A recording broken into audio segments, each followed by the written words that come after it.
Valentine સ્પેશિયલના આજના વિડીયોમાં હું તમારી સાથે આજે શેર કરવા જઈ રહી છું નો બેક ડિઝર્ટ આઈડિયાઝ. એટલે કે તમને જો બેકિંગ કરવું ન ગમતું હોય કે પછી ન કરવાનો ટાઈમ હોય તો પણ તમે આ ડિઝર્ટ આઈડિયાઝ ચૂટકીઓમાં બનાવી શકો છો. તો ચલો શરૂ કરીએ. નમસ્કાર, મારી ચેનલ પર તમારું સ્વાગત છે. તો આજે આપણે 4 રેસિપીઝ હું તમારી સાથે શેર કરવાની છું ને તે માત્ર 5 મિનિટમાં બની જાય એવી નો બેક ડિઝર્ટ આઈડિયાઝ છે. તો સૌથી પહેલી આઈડિયા જે છે તે હું તમારી સાથે શેર કરીશ વાયરલ કિટકેટ શેકની. જી હા, આ કિટકેટ શેક જે છે તે હમણાં ખૂબ જ વાયરલ ગયો હતો અને એની સાથે હું વેલેન્ટાઇન ટચ આપીને તમને પ્રેઝન્ટ કરીશ. તો આ જે કિટકેટ શેક છે એની માટે આપણે કિટકેટ લેવાની છે, એની અંદર આઈસ્ક્રીમ નાખવાનું છે અને દૂધ નાખવાનું છે. બધાની ક્વોન્ટિટી તમે તમારા ટેસ્ટ પ્રમાણે લઈ શકો છો. એની અંદર મેં નટેલા નાખ્યું છે, તમે ચાહો તો એની અંદર ચોકલેટ સિરપ પણ નાખી શકો છો અને આઈસ ક્યુબ નાખીને એને બધું બ્લેન્ડ કરી લેવાનું છે અને એક શેક તૈયાર કરી લેવાનું છે. મેં કોઈ પણ પ્રકારની શુગર નથી નાખી. હવે નાના નાના શોર્ટ ગ્લાસીસ રેડી કરી લીધા છે, જેમાં હું નટેલાને એની અંદર ડિઝાઇન કરી દઈશ પાઇપિંગ બેગમાં ભરીને. એના કિનારા ઉપર પણ મેં નટેલા લગાવ્યું છે અને આ રીતે હું એને ડેકોરેટ કરું છું સ્પ્રિંકલની મદદથી. તો રેઇનબો સ્પ્રિંકલ મેં કિનારી ઉપર આ રીતે ચોંટાડ્યા હતા અને મારી બેટીને પણ આ આઈડિયા ખૂબ જ ગમ્યો, તો એ પણ મને મદદ કરવા માટે આવી હતી. તો મેં આ રીતે 3 ગ્લાસીસ રેડી કરી લીધા છે સ્પ્રિંકલ્સ સાથે અને 3 ગ્લાસીસમાં આપણે કંઈ બીજું કરીશું. તો આપણે જે મિલ્કશેક રેડી કર્યો હતો તે એમાં હું રેડી દઉં છું. તમે આ મિલ્કશેકમાં વેનીલાની જગ્યા ઉપર ચોકલેટ આઈસ્ક્રીમ પણ જો નાખશો તો ખૂબ જ ટેસ્ટી લાગે છે. હવે તમે ચોકલેટ ગનાશની મદદથી એની અંદર ડિઝાઇન બનાવી શકો છો. મેં નટેલાથી ટ્રાય કર્યું પણ નટેલાની જે કન્સિસ્ટન્સી છે ને તે ઘણી થીક આવે છે, તો મારાથી એ ડિઝાઇન ન બની શકી. પણ મેં એમ જ પછી એને રાઉન્ડમાં સ્વર્લ્સ બનાવી દીધા. હવે એની ઉપર ટોપિંગ કરવા માટે હું લઈશ અહીંયા લિટલ હાર્ટ્સ બિસ્કિટ્સ. આ બિસ્કિટ બહુ આસાનીથી તમને ગ્રોસરી સ્ટોરમાં પણ મળી જશે, તો તમે ખાલી એને બહારની તરફ એને મૂકો અને ખૂબ જ સુંદર દેખાઈ રહી છે. હવે સ્ટ્રોબેરીની સિઝન ચાલી રહી છે, તો મારા ઘરે સ્ટ્રોબેરી પણ હતી. મેં સ્ટ્રોબેરીને હાર્ટ શેપમાં કાપી લીધી છે અને જો આપણું 5 મિનિટની અંદર ડિઝર્ટ ગ્લાસીસ શોર્ટ્સ રેડી થઈ ગયા છે. તો છે ને આ કમાલનો આઈડિયા એકદમ સુપર ટેસ્ટી અને ક્વિકલી, મતલબ વિધિન 5 મિનિટ્સ તમે એને રેડી કરી શકો છો અને એન્જોય કરી શકો છો. તમારા ઘરે જો લાસ્ટ મિનિટ મહેમાન આવ્યા હોય તો પણ તમે એને સર્વ કરી શકો છો. ચલો હવે જોઈએ છે ડિઝર્ટ આઈડિયા નંબર 2. તો આજે સુંદર જેવી ક્રિએશન તમે જોઈ શકો છો ને, તે બહુ જ ઇઝીલી તમે બનાવી શકો છો ઘરમાં અવેલેબલ ઇન્ગ્રીડિયન્ટ્સની સાથે. તો એની માટે હું અહીંયા લઉં છું વ્હાઇટ કમ્પાઉન્ડ અને એને આપણે નાના નાના ટુકડા કરી લેવાના છે, જેથી એ મેલ્ટ કરતા ઇઝી પડે. તો હું નાના નાના ટુકડા કરીને માઇક્રોવેવ કરી દઈશ. તમારી પાસે જો માઇક્રોવેવ ના હોય તો ડબલ બોઇલરથી એને ઓગાળી શકો છો. તો અહીંયા મેં વ્હાઇટ ચોકલેટને ઓગાળી લીધી છે. 30 સેકન્ડ્સના બર્સ્ટ પર 2 કે 3 વાર કરવું પડશે. હવે હું મિલ્ક ચોકલેટ લઉં છું, એની જગ્યા પર તમે ડાર્ક કમ્પાઉન્ડ પણ લઈ શકો છો. એને પણ આપણે મેલ્ટ કરી દીધું છે. હવે તમે તમારી મનપસંદ કોઈ પણ પ્રકારની ફ્લેવરિંગ માટે એમાં એસેન્સ નાખી શકો છો. તો અહીંયા મેં oil base rich vanilla essence નાખ્યું છે. બબલગમ એસેન્સ પણ ખૂબ જ સરસ ટેસ્ટ કરશે. હવે એમાં આપણે બિસ્કિટ લાવવાની છે. તો બિસ્કિટ માટે મેં ડાર્ક ફેન્ટસી અને ઓરિયો 2 ટાઈપ્સની બિસ્કિટ લીધેલી છે. તમે તમારી મનપસંદ કોઈ પણ બિસ્કિટ લઈ શકો છો. તો આ જે ડાર્ક ફેન્ટસી છે મેં એને ઊંધી નાખી છે પહેલાં તો, અને પછી બસ એકવાર એને પલટાવીને તમારે કાંટાની મદદથી એને બહાર કાઢી લેવાનું છે. એનાથી થશે શું કે ઉપરનું જે એનું ટોપ છે ને તે ખૂબ જ સ્મૂથલી બનીને બહાર આવશે.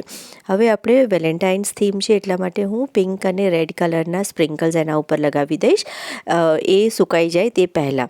હવે આ પ્રમાણે મેં બાકીની બધી 6 બિસ્કિટ્સને રેડી કરી લીધી છે. તમે તમારી પસંદના કોઈ પણ ડિઝાઇન એની પર બનાવી શકો છો.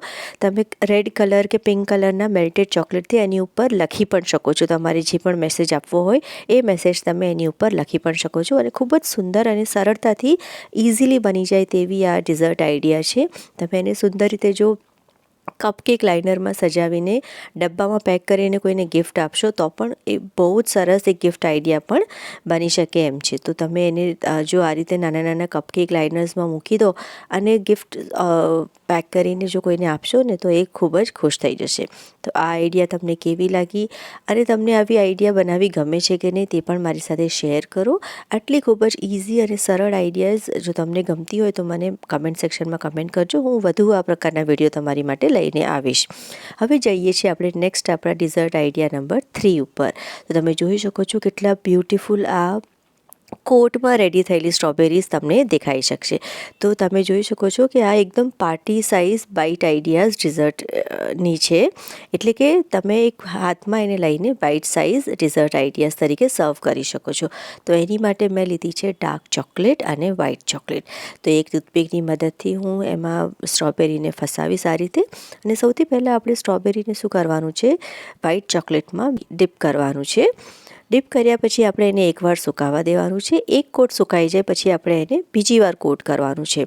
એનું કારણ એટલું જ છે કે વ્હાઇટ કલરનો બેઝ સરસ પાક્કો દેખાય અને સ્ટ્રોબેરીનો રેડ કલર બહાર ન દેખાય. તો 2 વારનું આ રીતે તમારે એને કોટિંગ કરીને વચ્ચે વચ્ચે ફ્રીજમાં મૂકીને એને સેટ કરી લેવાનું છે. તમે જોઈ શકો છો કે આપણી જે સ્ટ્રોબેરીઝ છે તે હવે ફ્રીજમાં સેટ થઈ ગઈ છે. તો આ રીતે એને પાર્ચમેન્ટ પેપર પર મૂક્યા પછી તમે જોઈ શકો છો કે થોડા ચોકલેટ બહાર આવેલી છે. તો આપણે એને કટ કરીને ફિનિશિંગ આપી દઈશું. હવે વિડીયોમાં બતાવ્યા પ્રમાણે તમારે શું કરવાનું છે, ડાર્ક ચોકલેટની અંદર આ રીતે 2 બાજુ એને નમાવીને તમારે સ્ટ્રોબેરીને ડીપ કરવાની છે. એનાથી એના ઉપર એક કોટનું ઇફેક્ટ આવી જશે. મતલબ કે જાણે કે કોટ પહેર્યો હોય ને વ્હાઇટ શર્ટની ઉપર, એ ટાઈપનું એક ઇફેક્ટ તમને દેખાશે. અને આ એટલી સુંદર આઈડિયા લાગે છે જોવામાં પણ અને ખાવામાં પણ. કારણ કે સ્ટ્રોબેરીની ખટાશ અને મીઠાશ અને ચોકલેટની પણ મીઠાશ ભેગી થવાથી એ એટલું સુંદર ડેઝર્ટ લાગે છે કે તમે એને એક બાઇટમાં પૂરું કરી શકો છો. હવે મીનવાઇલ મારી પાસે આ પ્રમાણેનું સિલિકોન મોલ્ડ હતું, જેમાં હું ચોકલેટ નાખીને આ રીતે બો રેડી કરી લઉં છું.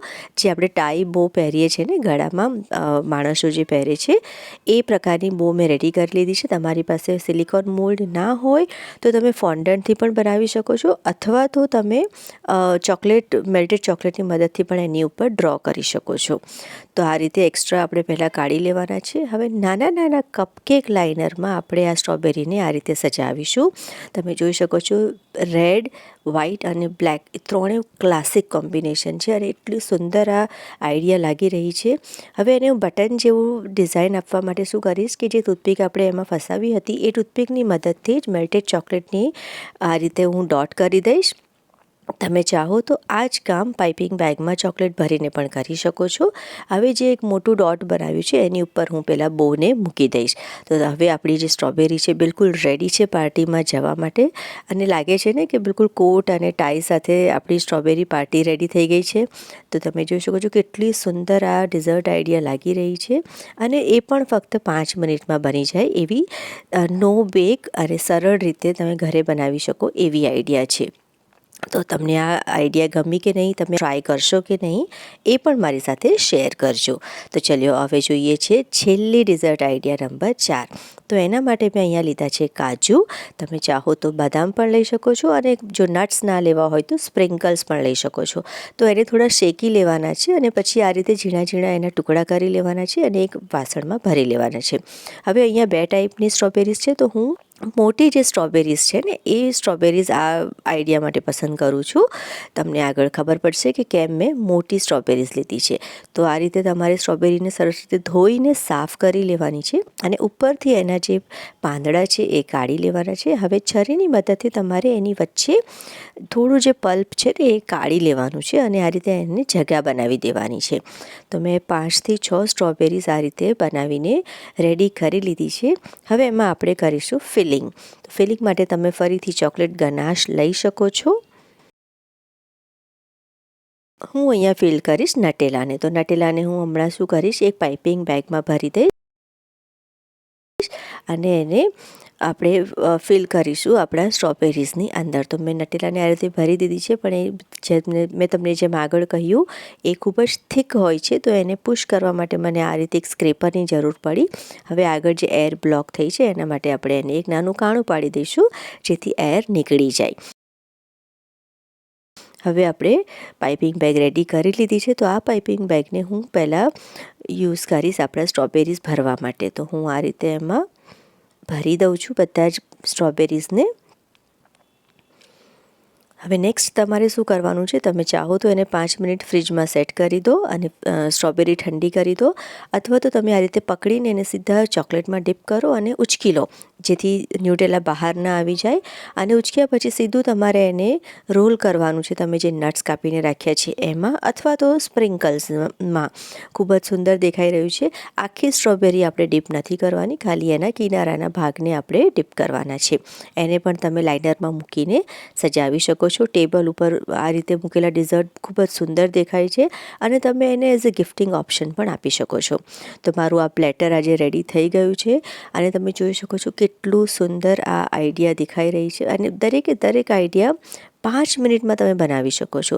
તમને આમાંથી કઈ આઈડિયા સૌથી વધારે પસંદ આવી અને તમે કઈ આઈડિયા ટ્રાય કરી કે તમે બધી જ બનાવી, મારી સાથે જરૂરથી શેર કરજો. હું તમારા કમેન્ટની રાહ જોઈશ. વિડીયો જો પસંદ આવ્યો હોય તો લાઇક, શેર અને સબસ્ક્રાઈબ કરવાનું ના ભૂલતા. તમારા ફ્રેન્ડ્સ અને ફેમિલી સાથે પણ એને શેર કરજો. Thank you so much.